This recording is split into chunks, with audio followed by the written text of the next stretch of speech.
Y puede abrir la palabra del Señor en Juan 1:14.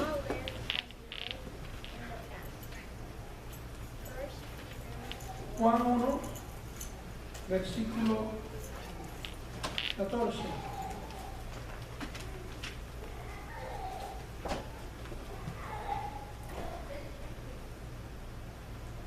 ¿Se lo tiene?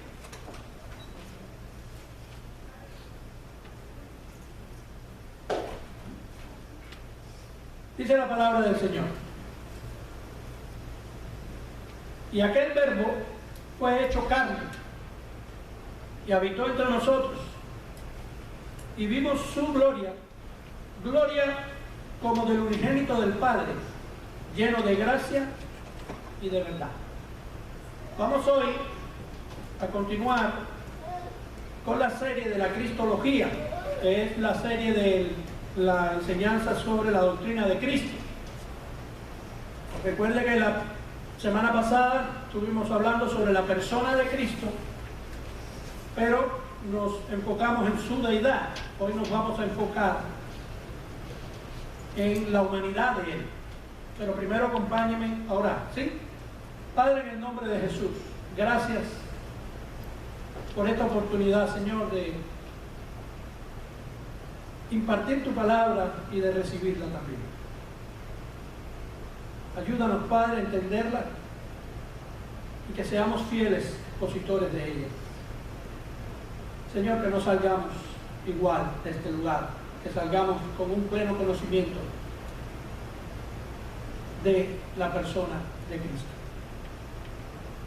Bendice tu palabra, en el nombre de Jesús. Amén. Bueno, como les decía, la semana pasada comenzamos a estudiar la persona de Cristo y nos enfocamos en su deidad y hablamos que la verdad de que el Hijo de Dios es completamente Dios, que es coigual con Dios y que es coeterno con Dios el Padre y juntamente con Dios el Espíritu Santo.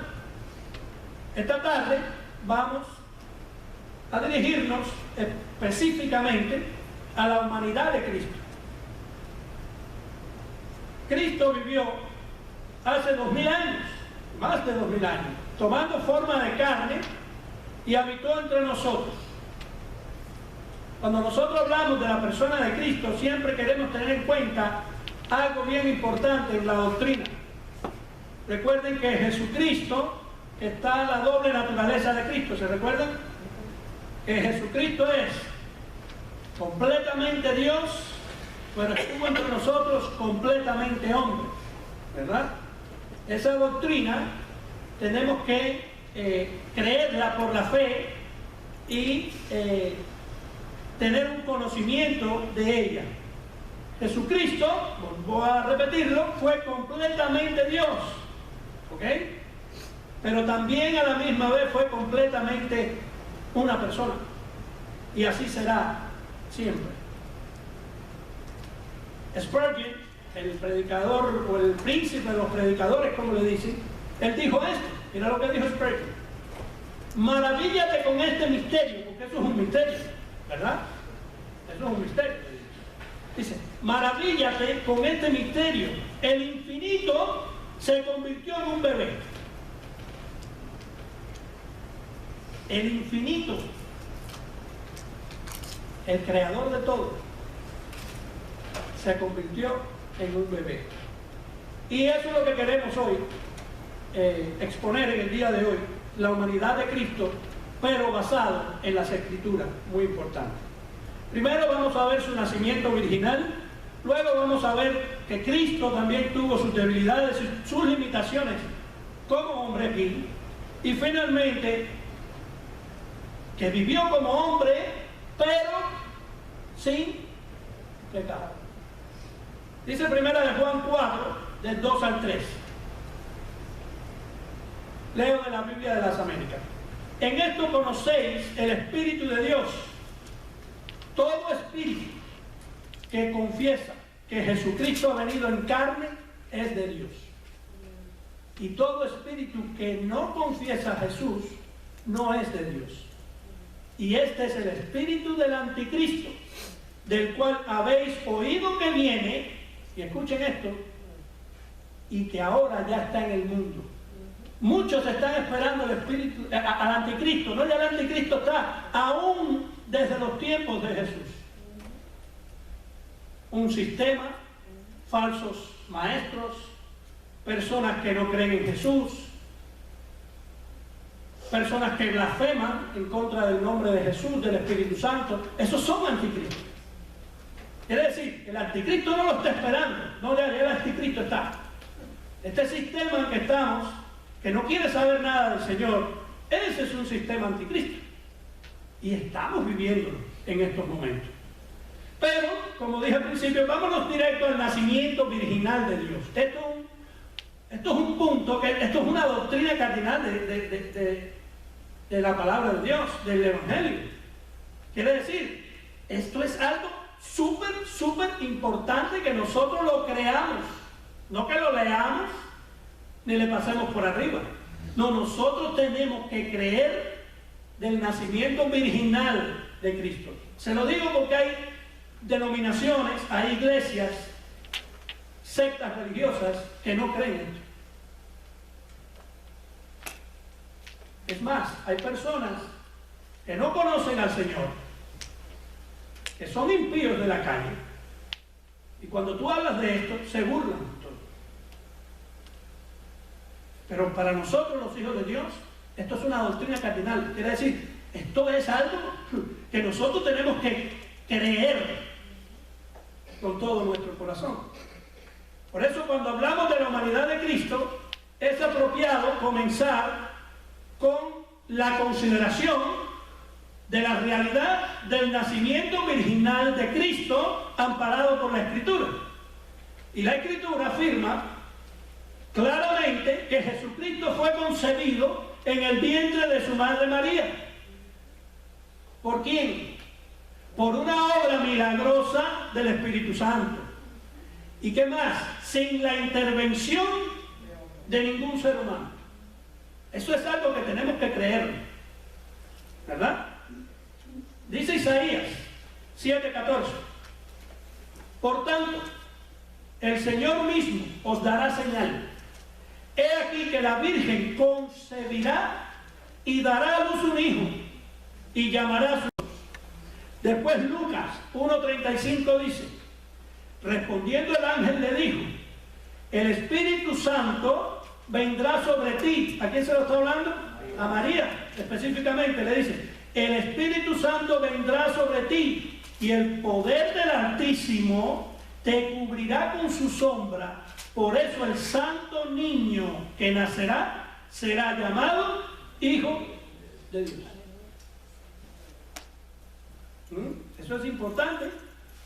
Ahora, ¿cuál es la importancia de esta doctrina del nacimiento virginal de Cristo? Esto tiene una importancia tremenda para nosotros los hijos de Dios.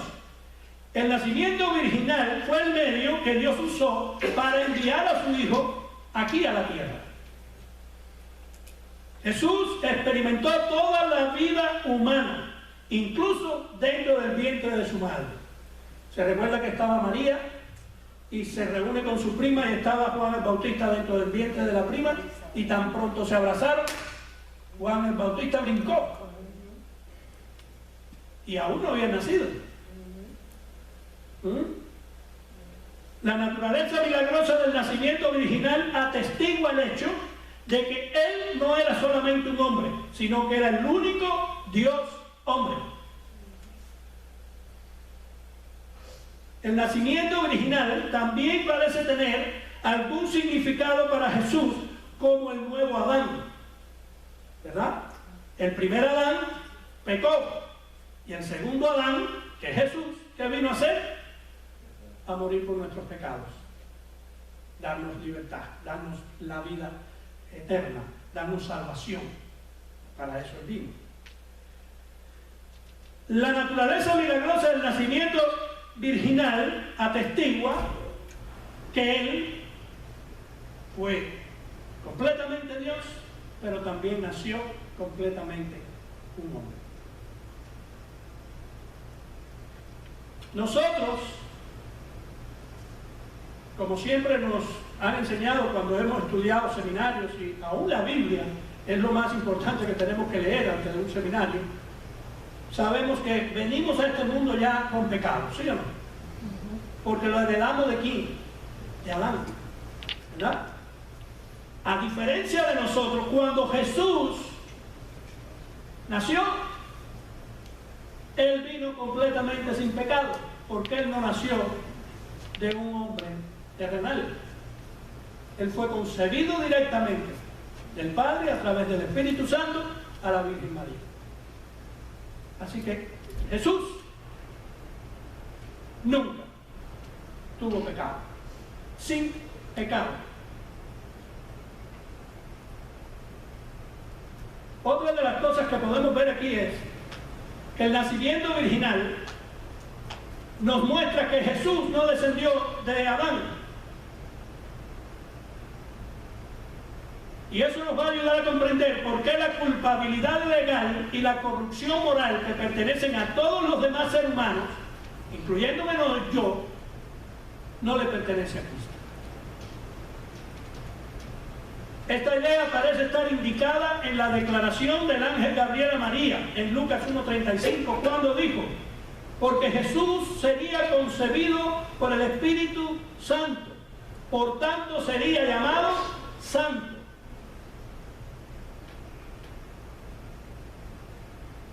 Jesús nació virginalmente, y más adelante vamos a ver que Jesús fue sin pecado ninguno. Así que no podemos comparar como nosotros nacimos a como nació Jesús. ¿Sí? Completamente diferente. Pero dice el segundo punto, o el inciso B de lo que estamos ahora, que Jesús también soportó las debilidades y las limitaciones humanas. Por eso estamos hablando de la persona de Jesús. El hecho de que Jesús tenía un cuerpo humano, al igual que nuestros cuerpos, eso lo ve toda la Escritura, nos muestra eso. Y vamos a ver. Primer punto, Jesús nació como nacen todos los bebés humanos. Dice Lucas 2:7. Y dio a luz a su hijo primogénito, le envolvió en pañales y le acostó en un pesebre, porque no había lugar para ellos en el mesón. Por ejemplo, yo no creo que nadie pueda envolver en pañales a un espíritu, mucho menos acostarlo en un pesebre. Jesús nació como nací yo, como nació usted, de carne y hueso. Era un bebito chiquitito. Dice que María lo envolvió en pañales y lo acostó en un pesebre. Era un niño igual que tú y yo. Él nació como nacimos todos nosotros. Dice el otro punto, que creció desde la infancia hasta la edad adulta como crecen todos los niños. Igualito, igualito. Como crecen Manuel, Benji, Davidcito, todos los niños. Igualito, igualito, igualito. Así creció Jesús, dice Lucas 2:40. Y el niño crecía y se fortalecía, llenándose de sabiduría, y la gracia de Dios estaba sobre él.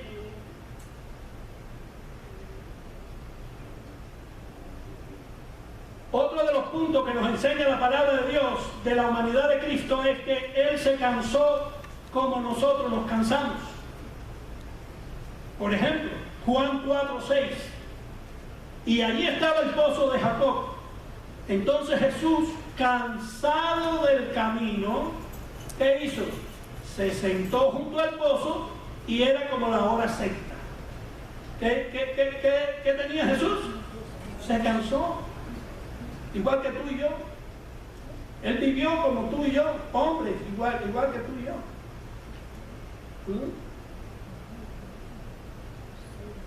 Después dice en Juan 19:28, tengo sed. ¿Qué más tuvo Jesús? Sed. Pero también tuvo hambre. Dice en Mateo 4:1-2. Entonces Jesús fue llevado por el Espíritu al desierto para ser tentado por el diablo. Y después de haber ayunado 40 días y 40 noches, ¿qué tuvo? Hambre. Un espíritu no tiene sed, un espíritu no tiene hambre, un espíritu no se cansa. Pero Jesús, en su naturaleza humana, pasó todo igual que nosotros. También Jesús estuvo físicamente débil, porque durante su tentación en el desierto ayunó 40 días, al punto que las fuerzas físicas humanas se le fueron casi por completo, igual que nosotros. Es más, Mateo 4:11 dice que vinieron ángeles a ayudarlo. ¿Sí? Dice que los ángeles le servían por cómo estaba el Señor después de esos 40 días de ayuno. ¿Qué hacían los ángeles? Cuidarlo, proporcionarle alimentos hasta que se recuperara nuevamente las fuerzas para seguir y salir del desierto. También cuando Jesús iba camino a ser crucificado, los soldados obligaron a alguien, y esta semana estaba hablando con Edgar sobre eso, obligaron a Simón de Cirene a que lo ayudara, porque ya Jesús no podía más con esa cruz. Estaba cansado, sus fuerzas estaban debilitadas, después de una gran golpiza que le dieron.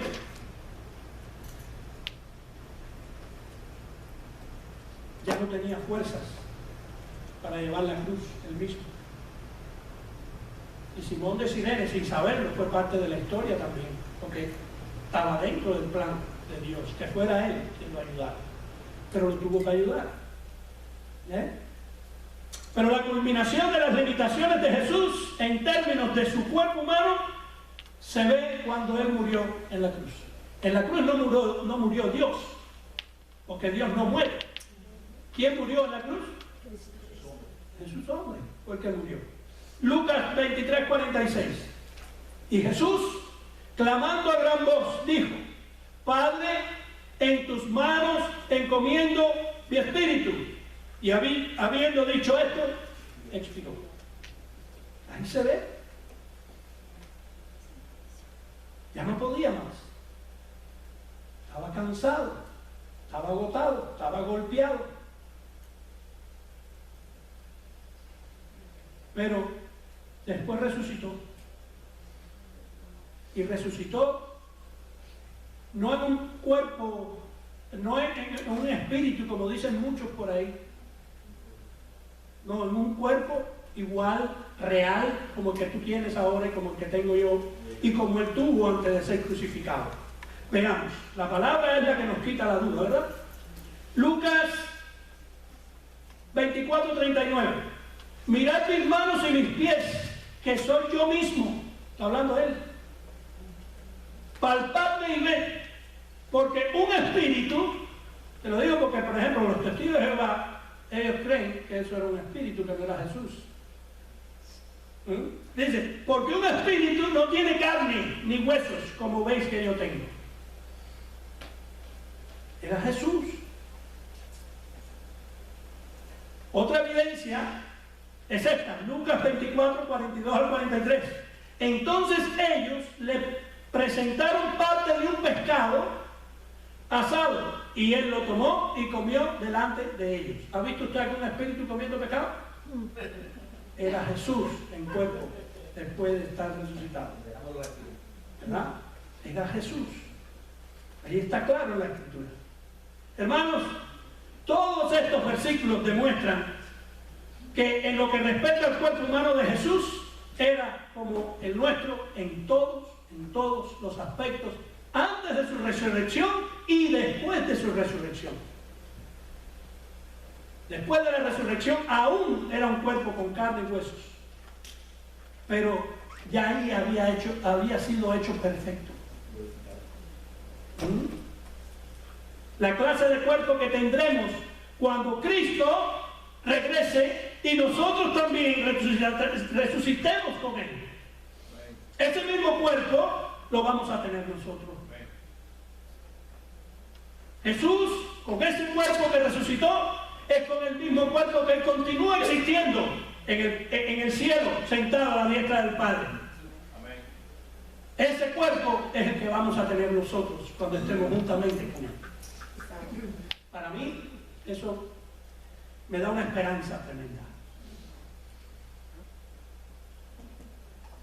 Siguiendo con la persona de Cristo, vemos, número 1, que también Jesús tenía una mente humana. Lucas 2:52. Y Jesús crecía en sabiduría, en estatura y en gracia para con Dios y los hombres. Quiere decir, Jesús creció física y mentalmente. Se relacionó con otros mientras estuvo aquí. Jesús, es más, que comía con pecadores y le decía, ¿cómo tú puedes comer con pecadores? Y dice, yo no he venido para los que están sanos, yo he venido para los que están enfermos. Aleluya. Se relacionó. Por eso es importante nosotros relacionarnos también. ¿Quieres ser un buen evangelista? Relaciónate con las personas. ¿Quieres invitar gente a la iglesia? Háblale de Cristo en la calle a la gente. Relaciónate. Invítalo a un café. El uno a uno. Eso es importante. Eso hacía Jesús.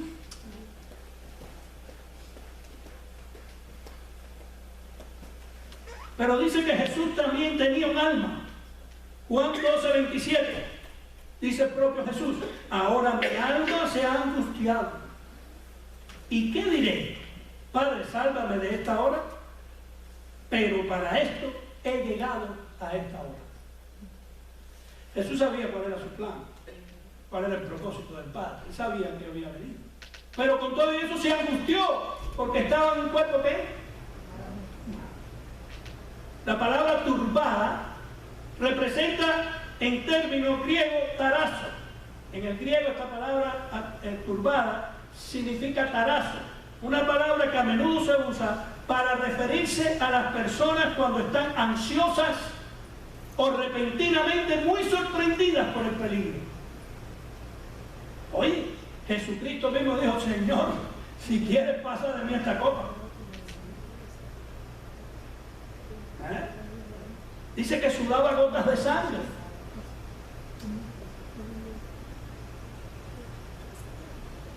Jesús deseaba liberarse de esa muerte horrible, pero sabía que Dios lo envió al mundo a morir por tus pecados, por los míos.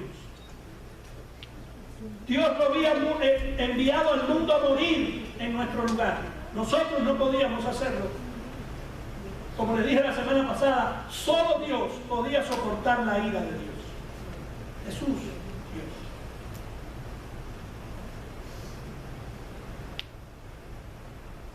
A pesar de que nunca tendremos que enfrentarnos a una tarea tan difícil y espantosa como morir en la cruz, también tenemos el llamado a obedecer. Pida lo que pida el Padre, debemos hacer su voluntad y glorificar su nombre. Jesús decía, pasa de mí esta copa, pero él sabía, y gloria a Dios por eso, que no se bajó de la cruz, se fue, como hacemos mucho. Cuando vemos el dado bien malo, lo primero que hacemos es coger y irnos a ver si el dado se resuelve solo.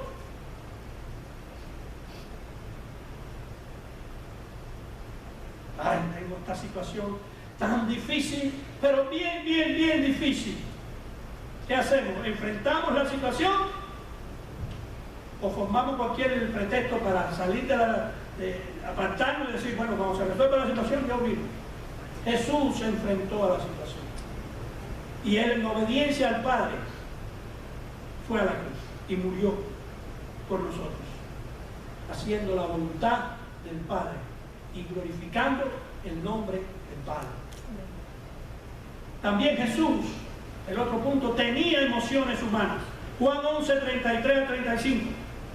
Y cuando Jesús la vio llorando, y a los judíos que vinieron con ella llorando también, se conmovió profundamente en el espíritu y se entristeció y dijo, ¿dónde lo pusiste? Le dijeron, Señor, ven y ve. Y Jesús lloró. ¿Se recuerdan? Cuando Lázaro, ahí estamos hablando de eso. Jesús lloró. Tenía emociones, como nosotros tenemos. Cuando Jesús vio a los que lloraban y se lamentaban, lloró también. Jesús demostró su inmenso interés en nosotros al llorar junto a nosotros cuando nosotros sufrimos. Mi hermano, cuando tú estás pasando una situación difícil, Jesús está ahí. Jesús está ahí. Yo estaré con vosotros todos los días de vuestra vida. Todos los días. ¿Hasta cuándo? Hasta el fin del mundo. Cuando estás pasando una situación dura, cuando ya tú ves que no hay una salida, Jesús está ahí. Hoy en la mañana estuve aquí en Legacy recibiendo el pastor Nolan y trajo una enseñanza tremenda. Un verdadero discípulo de Jesús tiene que vivir por fe. No puede haber un discípulo de Jesús que no viva por fe. Hay que vivir por fe. Cuando tú no ves que hay salida, tú tienes fe de que el Señor va a hacer algo. El discípulo de Jesús vive por fe y no por vista. Y llegamos al punto 6, este es muy importante. Jesús nació como un bebé humano, tuvo sed, tuvo hambre, tiene emociones, tiene todas esas cosas. Pero muy importante esto, sin pecado. Y ahí es donde está la diferencia con nosotros. Segunda de Corintios 5:21. Al que no conoció pecado, le hizo pecado por nosotros, para que fuéramos hechos justicia de Dios en él. ¿Ya vieron la diferencia? Nosotros nacimos pecadores y somos pecadores. ¿Verdad? Ahora, no es lo mismo ser un pecador que no conoce a Cristo, que no ha sido salvo, a ser un pecador con Cristo. Nosotros pecamos, pero no es nuestro estilo de vida. Cristo nos limpió de todo pecado, ¿verdad? Pero Él fue sin pecado. Hebreos 4, del 14 al 16. Teniendo pues un gran sumo sacerdote que trascendió los cielos, Jesús, el Hijo de Dios, retengamos nuestra fe. Porque no tenemos un sumo sacerdote que no pueda compadecerse, ha sido tentado en todo como nosotros, pero sin pecado. Por tanto, acerquémonos con confianza al trono de la gracia para que recibamos misericordia y hallemos gracia para la ayuda oportuna. La Reina Valera dice, para el oportuno socorro. Jesús es nuestro sumo sacerdote sin pecado.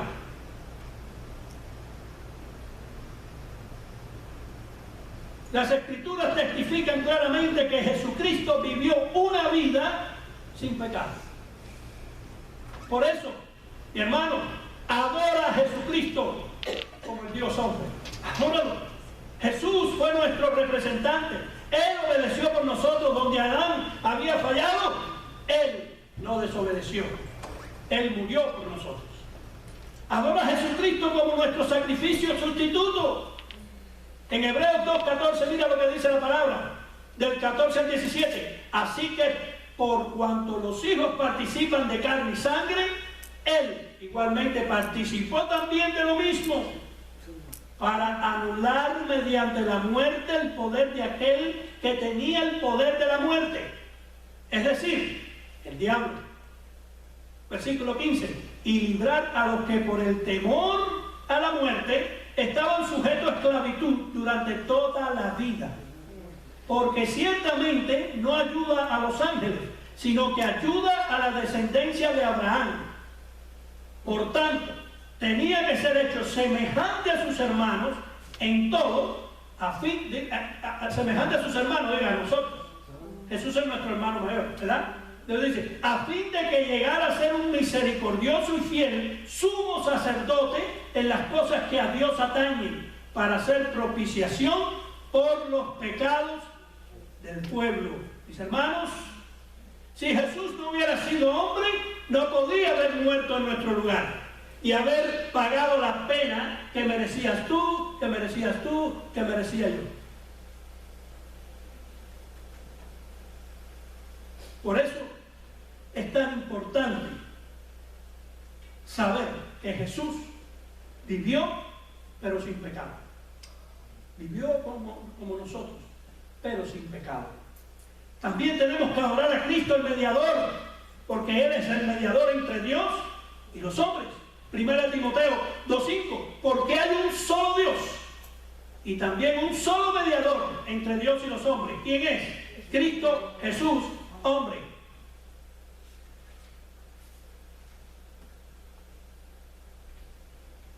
Tienes que adorar a Cristo porque Cristo es el modelo perfecto. Él fue el ejemplo perfecto. Y nosotros como hijos de Dios tenemos que adorarlo por eso. Mira lo que dice 1 Pedro 2:21. Porque para este propósito habéis sido llamados, pues también Cristo sufrió por vosotros, dejándoos ejemplo para que sigáis sus pisadas. ¿Quién es nuestro ejemplo? Cristo es nuestro ejemplo. Adóralo por eso. ¿Quién es nuestro mediador? Cristo es nuestro mediador. Adóralo por eso. Adora a Cristo por su exaltación también. Hay que adorarlo en todo, por todo. Cristo es nuestro sumo sacerdote. Cristo es nuestro Dios. Cristo es nuestro ejemplo. Cristo es todo para nosotros. Nació como un bebé. Nació como un humano, pero sin pecado. Cristo es el mayor deseo que nosotros debemos tener de adoración. Adorar a Cristo en todo. Él es nuestro Dios, nuestro Señor. Yes, singing was terrific. Acompáñenlo a Filipenses 2, y esto sí quiero que vayan porque no está en la pantalla, lo hice adrede. Filipenses 2.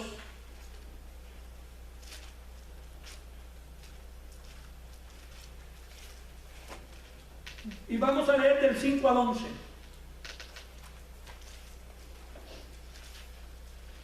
Miren la exaltación de Cristo aquí.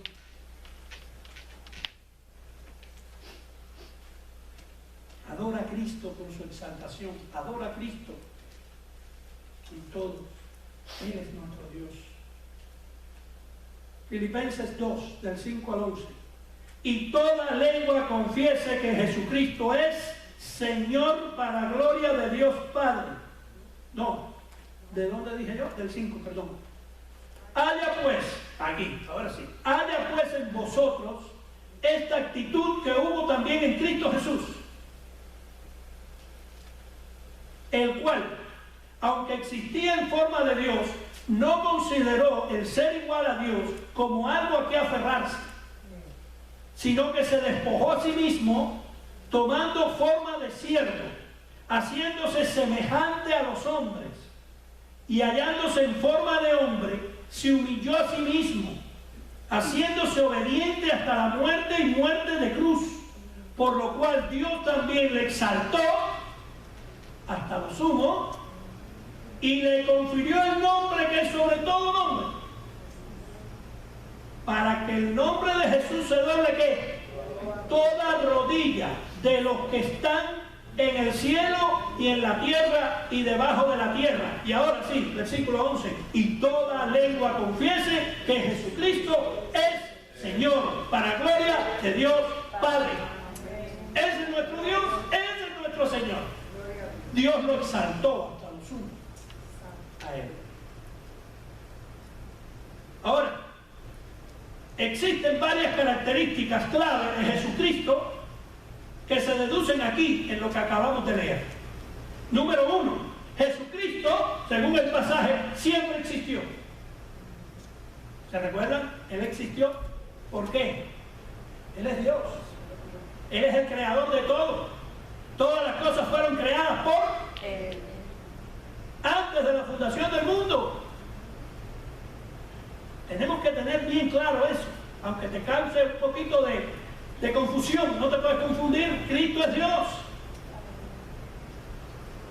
Hay sectas por ahí, iglesias por ahí que dicen que Cristo fue creado. No, nadie creó a Cristo.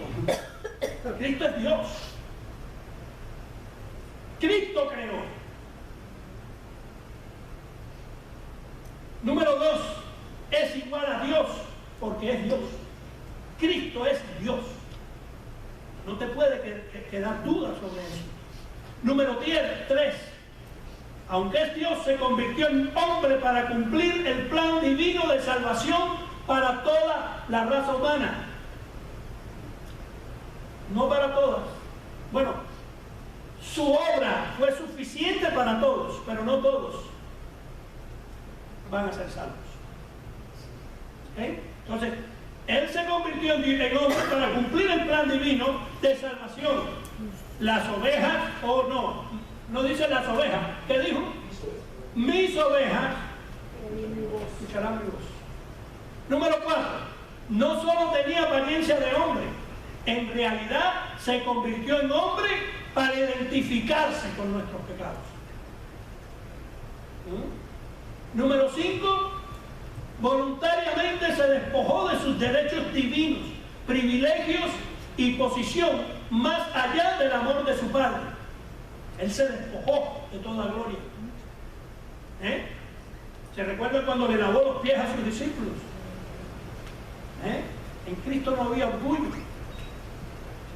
Él se hizo igual que nosotros, sin pecado. Número 6, Cristo murió en la cruz por nuestros pecados para que no tuviéramos que enfrentar la muerte eterna. Cuando Cristo murió en la cruz nos dio vida. Antes, para agradar a Dios en el Antiguo Testamento había que hacer un sacrificio, había que hacer correr la sangre. Por eso siempre estaban matando machos cabríos, palomas, esto, lo otro, y de la mejor, no podía tener defectos. Pero cuando Cristo fue a la cruz, vertió su sangre preciosa por nosotros, por nuestros pecados, los pasados, los presentes. No más, se rasgó el velo. Ya podemos entrar confiadamente al trono de la gracia. Él es el sustituto nuestro. Él lo hizo. Pero tienes que apropiarte de eso. Tienes que entender eso. Tienes que saber que no eres tú, no es tu fuerza, es Él. Él murió en la cruz por nuestros pecados. Número 7, Dios lo glorificó por su obediencia. Lo exaltó hasta lo sumo. Y número 8, final, Dios lo levantó a su posición original, a la diestra del Padre. ¿Dónde le pertenecía desde el comienzo? ¿Dónde estaba Jesucristo sentado? A la diestra del Padre. Dice que Dios lo regresó a su posición original, a la diestra del Padre, desde donde reinará por siempre como nuestro Señor y Juez. ¿Escucharon bien? Nuestro Señor y Juez. Ahora todos lo vemos como un Salvador, pero Él va a ser un juez también. Y lo dije la semana pasada, a ese juez nadie lo puede comprar. Como ahora que viene un narcotraficante y le meten tantos años de cárcel y él con su dinero puede comprar un juez, o puede comprar al que sea. Y si hay países corruptos que lo aceptan, y tú ves los violadores y ves asesinos y ves todo en la calle, ¿por qué? Porque lo compran todo. Con Jesús no hay eso.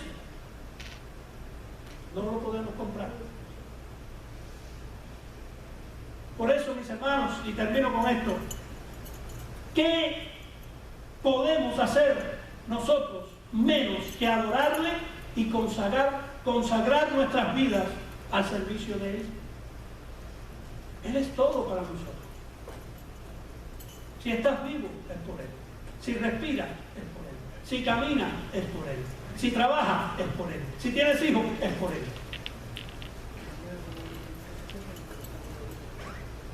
Si te ríes, es por Él.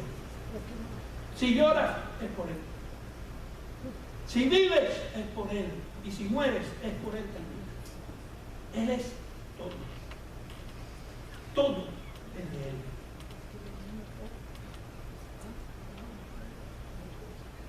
Hoy quiero terminar con esta frase. Y los músicos pueden...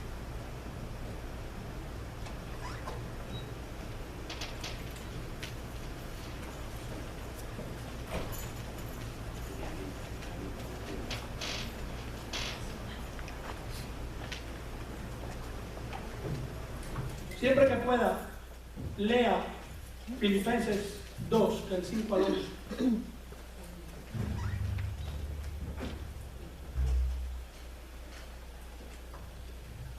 Adoremos al Señor en todo. Cristo es suficiente. No necesitamos otra cosa. En Cristo estamos completos. Él es nuestro Dios, Él es nuestro Señor, Él es nuestro sumo sacerdote. Él conoce por qué estás triste, Él conoce por qué estás contento, Él conoce por qué estás pasando por lo que estás pasando. Él lo conoce, Él lo sabe. Adóralo, glorifícalo, sírvele, obedécele. Créele.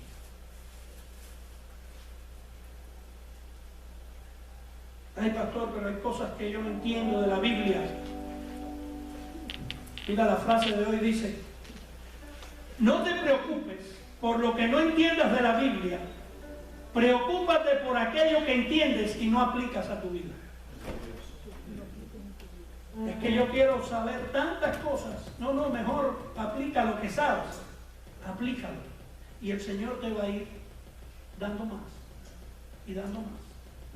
Pero primero hay que aplicar lo que sabemos.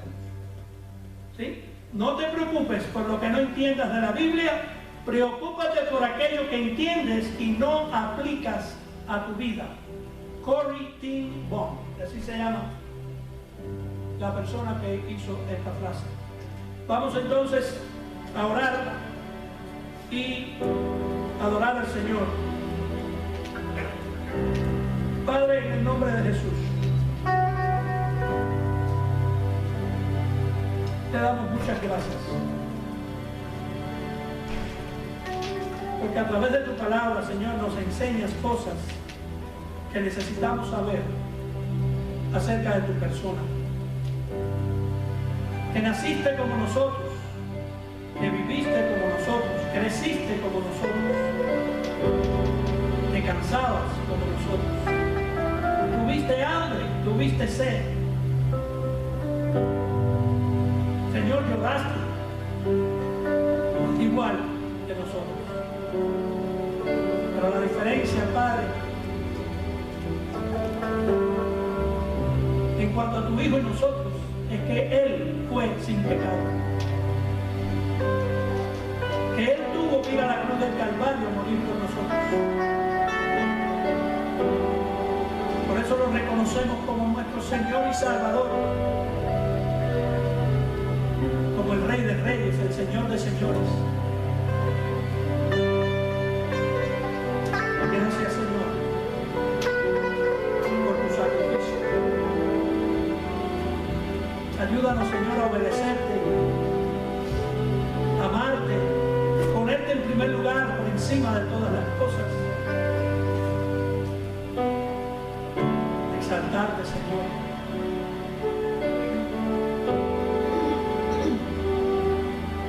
Oh, gracias, Jesús.